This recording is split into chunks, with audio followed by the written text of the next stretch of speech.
Depuis que la loi 2 a été adoptée sous le bâillon à Québec, il y a 4 médecins qui ont démissionné du Centre intégré universitaire de santé du Saguenay-Lac-Saint-Jean. Ce sont des spécialistes et des omnipraticiens.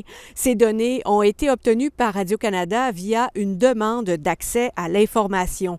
Le CIUS refuse cependant de confirmer les motifs derrière ces départs, à savoir s'ils sont liés ou non à la controversée loi spéciale.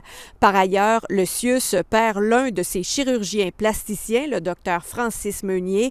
Il a décidé d'aller travailler uniquement au privé. L'affaire révélée plus tôt cette semaine par CBC concernant les explosifs qui transitent par le port de Saguenay pour être ensuite acheminés à des usines d'armement aux États-Unis continue de faire réagir. Le transport de ces explosifs sur les routes du Québec inquiète un expert consulté par Radio-Canada.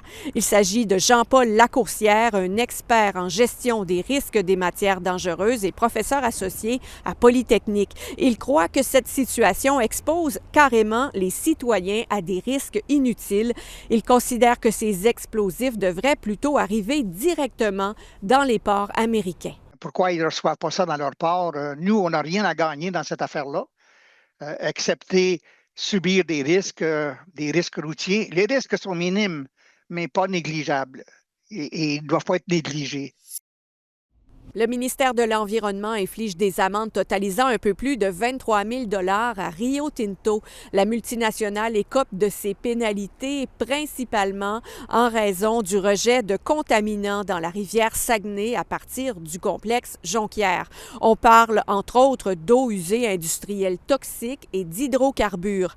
Le géant de l'aluminium affirme prendre ces incidents très au sérieux. Il mentionne que des mesures sont mises en place pour prévenir d'autres problèmes du genre, comme la construction de bassins de sédimentation qui est en cours actuellement.